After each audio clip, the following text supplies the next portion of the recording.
What conspiracy theory ended up being true? Story 1.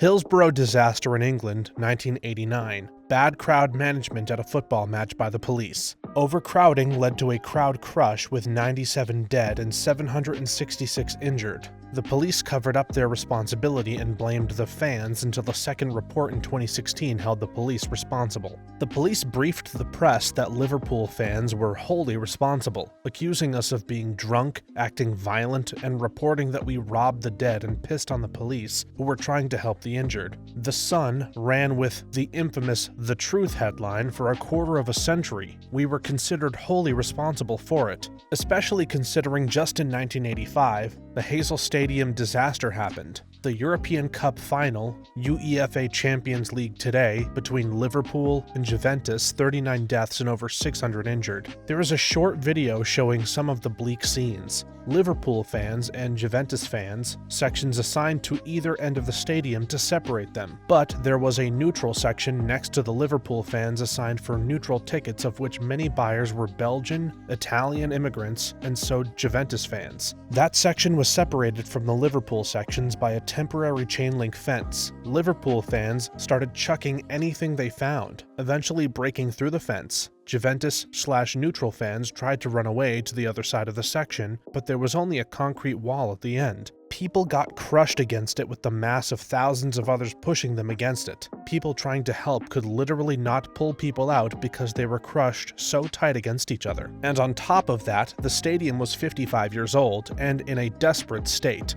Concrete walls and floors crumbled, which was how people found so many stones to throw. It also meant the structure couldn't hold the mass of people during the fighting, and eventually the wall collapsed. People who were already being crushed were now getting crushed and trampled, and on top of that, they played the match. Yes, after all those people died, they covered the bodies. They called out players to calm the people, and then they played the match. English hooliganism was completely mismanaged by England, English police, and English clubs. It should have been stopped the moment it started getting out of control in the early 80s, but instead they let it become common and be a part of the game. Everywhere English clubs went to Europe for international matches, they exported the violence. Europe banned English clubs, but in England there still was little reaction. For some reason, the idea was to just let people fight it out with each other in mass fights, which eventually led to many other incidents, including the Hillsborough disaster. Story 2. The FBI sent a letter to Martin Luther King Jr. telling him he should kill himself. King's family also sued Lloyd Jowers in 1999 for killing Martin Luther King Jr., and the jury found Jowers and government agencies responsible for the assassination, among others. Wasn't that the civil trial where they sued for basically no money and the government didn't even bother to respond, so they won by default? In that case, it doesn't really answer if the government was involved, because like I said, they didn't respond, and the case was by default. The government has plenty of secrets and could easily feel the default judgment was better than having to admit what they were doing that day. What's not so funny is, none of those people were ever brought to justice for something like this. What's worse is knowing that there was zero consequence for it. What's scarier is that they still practice it today. If you ever found yourself on their crap list of people they don't like, it's far more convenient to simply hijack your internet activity and propagate it with any sinister idea/message they want. It must be quite the power trip to do this, and no, nobody can do anything about it. Crazy. Honestly, for most of us, that shouldn't really be scarier. I'd say 95% or so of the US population isn't important enough to ever attract the FBI's attention. Oh, they might like to think they are, but no. The FBI likely doesn't give a crap about you, and you aren't making their list. You might manage to get enough automatic flags to get them to glance at you, but yeah, then they'll go right back to ignoring you. In reality, most people are just stupid online, get caught being stupid, and then because they are stupid, they pretend it's some massive conspiracy to make them look bad. Now keep in mind, I did say most people. There are a few people who actually are important and have reason to worry about this happening. I believe you underestimate the private sector and how easy it is to target individuals, and most importantly seed/propagate an individual's internet/mobile experience. Rant. Even if they don't find anything illegal, things can come down to your sheer opinion, with them most importantly wanting to have your mind. I'll drop my hat here when I say, you know how COINTELPRO back in the 60s had a Republican slant? Today it's a bit more crafty. left-leaning for sure, yet plays both sides when needed. Depending on the person, it's a sly devil rant. However, you're right. I could only assume any legit law enforcement agency would keep it moving once an investigation has been launched and nothing reasonable can be stitched together. Story 3. That the government is listening/spying on us. I think we should be much more specific about this. The government is listening to and recording us, yes. However, the private sector, corporations of all countries, whether privately, publicly, or nationally funded, are listening to and recording us a hell of a lot more. I don't know how much more, but my educated guess would be 10 times to 100 times. I remember in the late 90s/early 2000s, someone told me that GCHQ reads every fax and every email and can listen in on every call in the UK. I didn't believe them at the time and said it's hard to believe they could store that much data. Then Edward Snowden came along sometime later. My friends and family both said I was the most paranoid person they knew until I talked about this, until they found out. In 2003, my sister married a dude with family members who are political reps in an Islamic Southeast Asian country. They moved back to the States the same year. Calls to her house only were consistently dropped and fuzzy, and I swear to God, you'd even hear strange voices on them sometimes.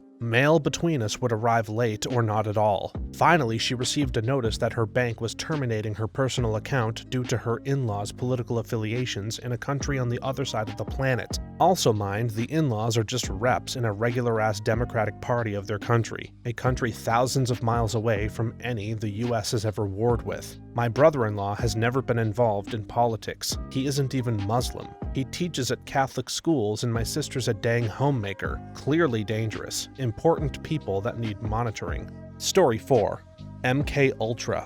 Basically, they were doing a bunch of experiments using various devices, drugs, and psychological tactics to try to determine if mind control is real in any way. I believe the results were mixed, to say the least. Like one story I know of is one test subject of MK Ultra merely got his beliefs torn down by an interrogator and went on to become the Unabomber. He didn't just get his beliefs torn down, he was routinely mentally and emotionally abused in that program, for hours at a time. We're talking about domestic torture on a university campus. The LSD was just an instrument they were hoping could speed up the process of tearing down a person and turning them into an unthinking military drone. The problem is that hallucinogenic drugs don't help people become mindless order-taking killers like they were hoping for. It rather makes them indifferent to organized institutions and makes them feel more connected to people at a human level. So when the results weren't going in the direction they thought, they doubled down on the abuse until it was over. So you have an incredibly smart guy like Ted who sees the same thing so many countless others see when they have these big trips, that post-industrial revolution society has in fact ruined the planet and caused mass extinction events, and altered ourselves to an incredible degree, and that there's an urge to connect with all living people. And when you go through countless hours, or the kind of torture he endured, you can see why it's easy to lose hope for change and to resort to extremes because it seems the only way to bring attention to your story. I'm not justifying him or what he did, but the more we learn about how sick our society has gotten, how generational abuse has ruined us, and how society is crushing us, the easier it is to see why he did it. Yeah, but in his own diaries, Ted mentioned that this wasn't the case at all. The MK Ultra experiment that was run on him was meant to test whether intellectuals who are forced to interact with clearly dumber than the person of authority will conform to have it easier or stick up to their own opinions. Like, he didn't endure any grand torture or abuse, he pretty much was placed in a typical situation for a student where he had to pass a mark by performing presentations in front of a discussion club. But the teacher was substituted with an actor who was to act uninterested and like some unknowledgeable in the topic, because they were, LOL. In his writing, he mentioned the entire year-long course like twice, all during it and never once after that. And it was all mostly boiled down to, man, this professor is a buffoon and the entire class thinks that there is no way I'm getting a bad mark for this crap. He wasn't affected by it at all. He mostly took the entire course as a challenge to dick around, so much as to embarrass the professor in front of everyone. In my opinion, he described this entire experience in pretty much the same way as many of his other academic courses. If people didn't try to retroactively fit it into his motivation because they knew about the MKUltra and fell into projection fallacy, then no one would bat an eye onto this entire part of his background, nor would anyone think that it was important in explaining why he did what he did in any way. Another thing is that he was a clearly deranged individual far before he even became a part of the entire experiment, and that his environmental motivations were a bunch of bullcrap too. He fantasized about assaulting and killing women. He was fired from his job for harassment. He had a history of physical aggression, and during his spree, his main motivation clearly was killing. While talking about his bomb, he never really exhibited any frustration with people not understanding his cause or with his methods not being efficient in achieving anything, but he was constantly frustrated that his bombs didn't kill anyone, or they did too little damage, or that the explosion wasn't bloody enough, and so on. Simple, sadistic want to harm people was his motivation. His ideals were instead something that in criminal psychology is called control trigger. Don't know the exact English term. I am roughly translating from my native tongue. Pathologies in the perception of one's autonomy are commonly associated with aggressive behavior. Criminals of passion often exhibit feeling lack of control or need to take control from or over someone, especially serial criminals who choose their victims at random, as Ted did. He literally just chose random names and addresses from weekly newsletters, often created a generalized image of a specific individual, group, or institution, and then they project it over the victim because it boosts the high that they get from the act. In this case, Ted felt wronged by society in which he couldn't find a place due to his antisocial personality, but he was also an intelligent man who saw certain problems that were prevalent in it, so he projected that, by harming innocent people, he also takes control from the evil society that tried to control him. In this sense, his crime was extremely herostratic in nature. He wanted people to talk about his acts because that gave him a feeling of control over society's flow. He was what scared and destabilized the society that he opposed, but he didn't give a flying crap about changing that society. This is also what led to the manifesto. Press slowed down with reporting on his acts because the FBI at the time nearly assumed that he was only a copycat of his own crimes due to the long break that he took,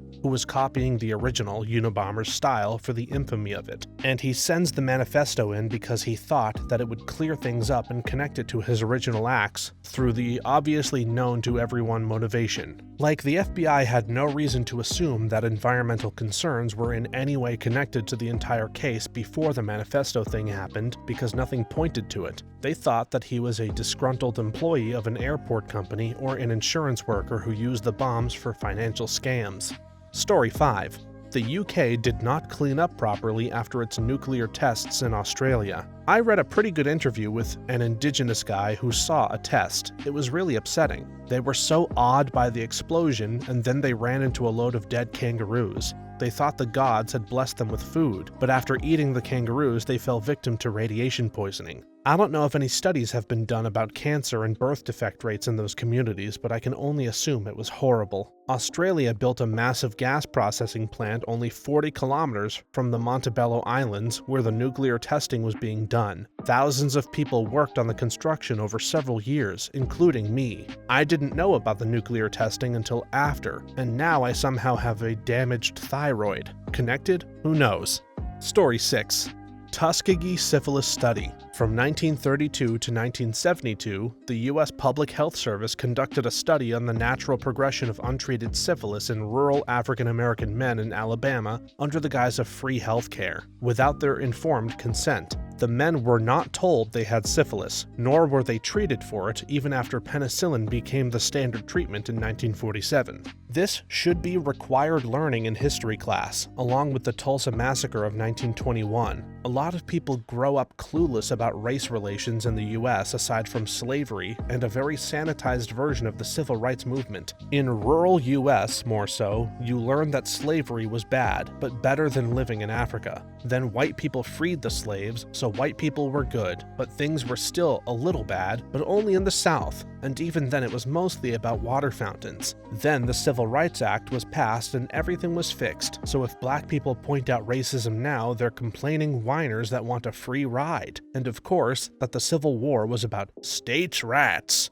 Not only does US education suck, it sucks even worse based on where you live. I taught GED classes to justice-involved individuals, mostly minorities. I would show clips from the PBS series Eyes on the Prize about the Civil Rights era. Invariably, some of the students would ask if what happened in real life was as crazy as the reenactments. I had to gently inform them that they weren't watching reenactments, but actual footage from the time. Yes, the little Southern belle with the bouffant hairdo, horn-rimmed glasses, and pinafore dress kicking over the police barricade when they heard that their school had been integrated was an actual person who actually did that. Plus, that woman is likely still alive. The woman who falsely accused Emmett Till and had a warrant about it is still active, never served, died only recently. Story 7. The fact that Japanese citizens had disappeared because North Korea had kidnapped them. One of the victims was 13 when she was kidnapped. Her parents devoted the rest of their lives to reuniting with their daughter, but the dad passed away a few years ago without ever getting the chance to see her again. His passing was pretty big news at the time. The kidnappings are still an ongoing issue since some of the victims are believed to be alive in North Korea. Edit. Clarified that both parents were heavily involved with trying to get their daughter back, but that the dad died recently. Adding more details below. As some people have mentioned, the 13-year-old's name is Megumi Yokota, and she is from the area of Niigata, which is on the Sea of Japan side. The abducted Japanese citizens were ordinary people who were used to teaching Japanese to North Korean spies for them to blend in. In Megumi Yokota's case, it's hypothesized that she might have witnessed some secret North Korean activity, and so she was kidnapped to stay quiet. If that's the case, it makes a little sense why North Korea returned other Japanese citizens, but not her, and insists that she's dead. There was a North Korean spy who defected after a botched bombing of a Korean Airlines flight in Bahrain, and she confessed to being taught by one of the abductees. She was a single mom of 3 and a 1-year-old who was kidnapped after dropping her kids off at a daycare. She was 22 years old. She was forced to teach Japanese to the North Korean spy, and it's reported that she often wept when talking about how much she missed her kids. The Japanese government officially recognizes 17 people abducted. However, the National Police Agency recognizes 871 missing person cases from the period when the kidnappings occurred, where abduction cannot be ruled out. We may never find out exactly how many people were kidnapped, since North Korea is unlikely to confess ever again. Someone also pointed out that Japan is not the only country to be victimized. South Korea has the unfortunate title of having the most abduction cases at around 3,800. However, I'm not as familiar with those cases. Lived in Japan when this was all confirmed. It was even wilder because the conspiracy theory was that the North Koreans were kidnapping random people off of the beaches and secretly taking them back to North Korea and being held in secret. Not famous people, not skilled chefs or scientists, not people with a connection to North Korea, just people off of the beach. And they were, to teach Japanese and be spouses to defectors. Truly wild. Why would North Korea do that? Trying to ransom them I could understand, but just straight up kidnapping doesn't make any sense. For a crappy country like theirs, breeding people is easy, so you don't need to obtain women for that purpose. It literally makes no sense to me why they would go to that trouble. It's absolutely been proven, not linking because I'm incredibly hungover and haven't been awake very long, but it was the source of a huge diplomatic rift between Japan and China for decades. North Korea apologized and even returned the bodies of deceased hostages. That's what they were. The issue is that some of the remains were DNA tested by the families in Japan and found not to match them. Despite having absolute rule, the government of North Korea is light years behind the West, at least in terms of technology. It was suspected that some of the bodies were random North Koreans disguised as the kidnapped Japanese, and North Korea was either unaware of DNA testing or just incredibly stupid and didn't think the Japanese would bother. The real victims might have been kept alive and captive in North Korea, or maybe died in circumstances that NK didn't want to explain. I'm pretty sure there was a famous Japanese film director that one of the Kims was a huge fan of and enticed him to North Korea to make state propaganda, probably offering huge money, then just kept him prisoner for years and forced him to put loads of films out. Story 8. During the 60s and 70s, between 25% to 50% of the Native American women population in the US were forcibly and unknowingly sterilized when using the free government-provided health care known as Indian Health Services. Genocide via eugenics. Direct extermination via war or withholding food would be noticed during the 60s and 70s. Forced sterilizations would accomplish extermination, minus the direct murder, over a slightly longer time frame. My grandpa used to proudly brag about how the docs back in West Virginia would handle it if they felt a woman had too many kids on her hands. Just go on in while she's there for a birth, and make sure she isn't having any more welfare babies. I've never had to escape that level of poverty, and I hope I never have to, but if I do, I hope I come out of it with my heart and soul intact. To too many, people are just a few hard knocks away from being worthy of being treated like animals. Story 9. It's kind of niche, but in Iraq and Afghanistan, we were being made to take anti-malarial drugs. The thing was that different units didn't have to, while others were, and the kind of drug taken was different. We took ours once a week, and we referred to it as Psycho Tuesday, because after taking the drug, people would become irritable, aggressive, and angry. There would be fistfights over stupid crap, and people would have really weird nightmares. You'd walk through the habitation unit and people would be talking in their sleep or sleepwalking. We were told this was due to combat fatigue, but it turns out we were part of an experiment. Some units had been issued uniforms treated with a long-term mosquito repellent, while others were given various anti-malarial drugs. They wanted to see which measures were most effective. The mental disturbances we experienced were a side effect of the particular anti-malarial we had been given. People suffered hearing loss, liver damage, and long-term mental effects from it. These side effects are similar enough to issues created by PTSD and traumatic brain injury from blast exposure that most affected don't realize their health issues are from an involuntary drug trial. The US government has stopped issuing that malaria drug, but yeah.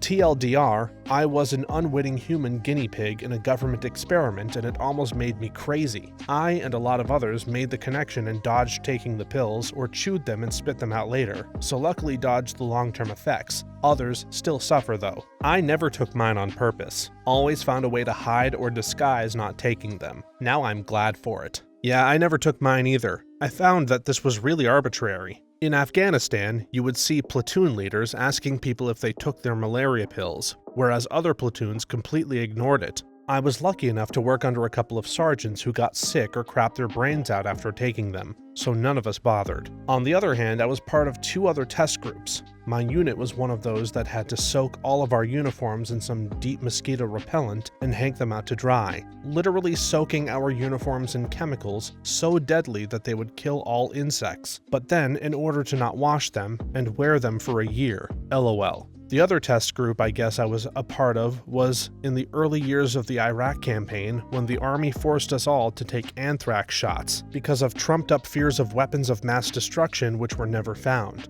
There were so many side effects that the army stopped us all from being injected, but that wasn't until we already had about 3 or 4 out of the series of 6. God, that was so weird. Thinking back on it, it wasn't like the recent protest about vaccines. There was no information at all about it. You would just fall in line after a morning PT session and be injected with anthrax. It's so messed up looking back on it. My dad was a US Marine in the 80s and 90s, and is completely confident, and I'm sure correct, that his group was fed wild steroids. He and his buddies were benching 380 to 450 pounds. Not just the best, but all of them. My dad's old record was 415. He tried everything to keep it up after he left the service, but no amount of proper eating and religious workouts could get him anywhere near 400 again. Hell, he could barely manage to stay in the 320s when at his non-service peak. He said he sometimes saw stuff get mixed into the food before serving it. Also had a whole bunch of pills to take that they would not tell him what they were, and mysterious injections as well that they also refused to disclose what it was.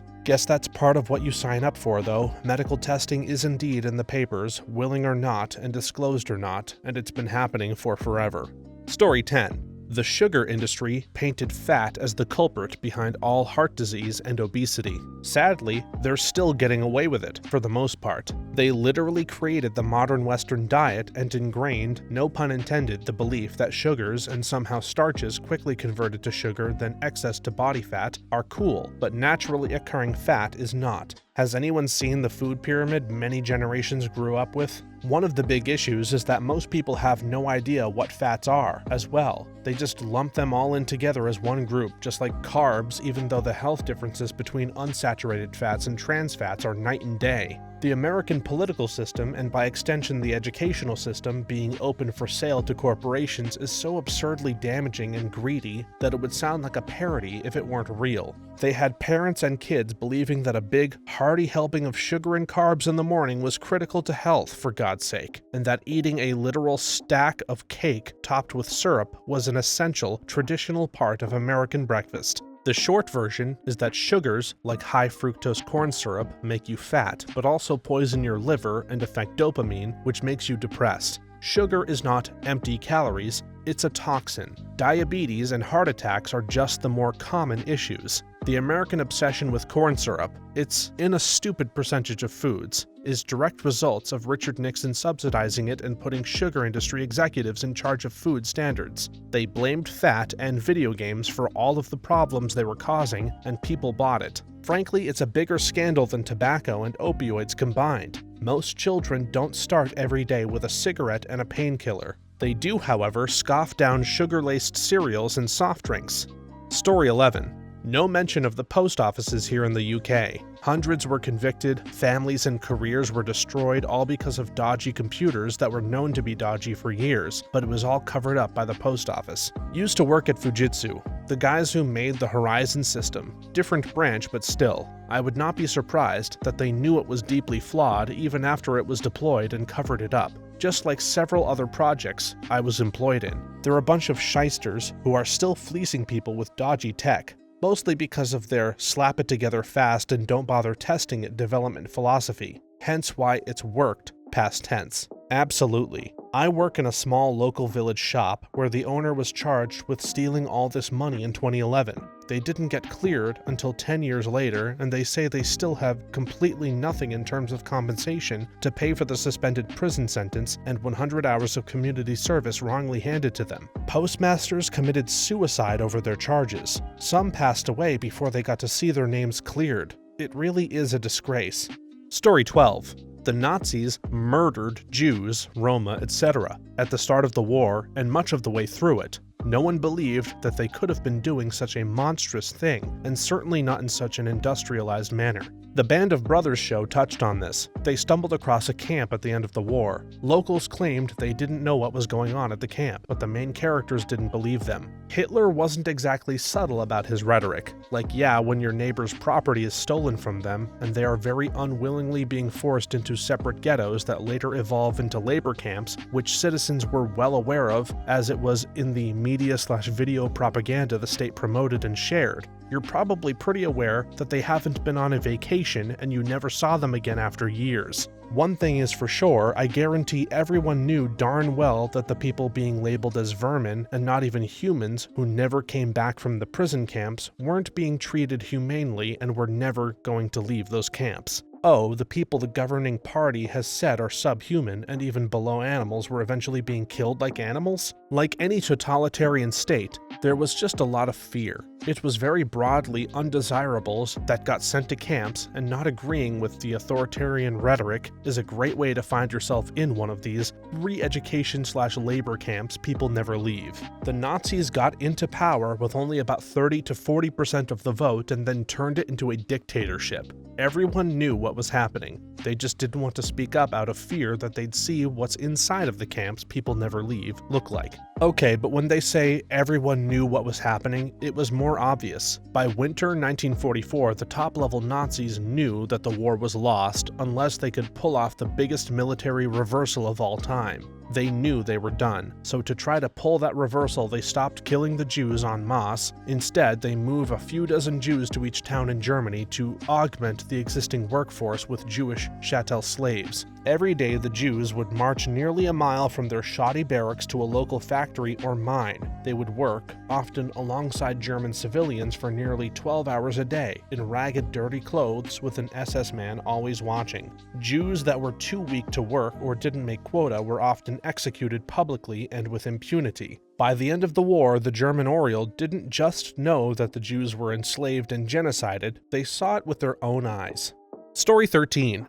The descendant organizations that built and owned the Titanic denied it broke in half while sinking until the wreck was found in 2 pieces. I have no idea why. None of the original engineers or proprietors were still around, but as recently as late 1970s and early 80s, survivors who said it broke were dismissed as suffering from delusions brought on by hypothermia. Despite no direct involvement, the contemporary lineage of White Star and Harland and Wolff were adamant there was absolutely no way it could have broken the way it did. Then Ballard found it, and the denial never spoke of it again. Part of the reason nobody believed the survivors is because it would not have been crystal clear on the night of the sinking, and there were some mixed reports because of the poor visibility and how a survivor already in a lifeboat may have seen it versus one in the water. What we see in the Cameron film is lit up well for cinema. In reality, while the water and weather were otherwise calm, they were mostly looking at an enormous silhouette against a dark sky, in the middle of the ocean, with no other light source.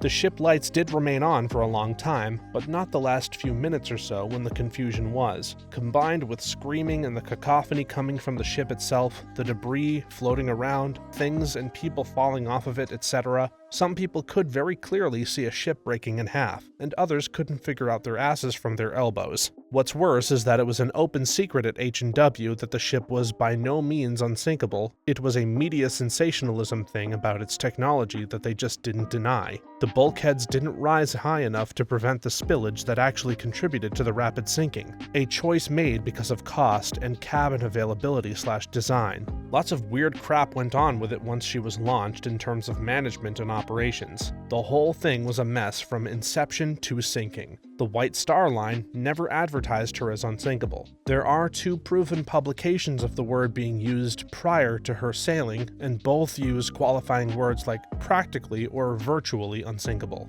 The entire idea of her being unsinkable didn't really take off until after the sinking in order to add a layer of irony to the story.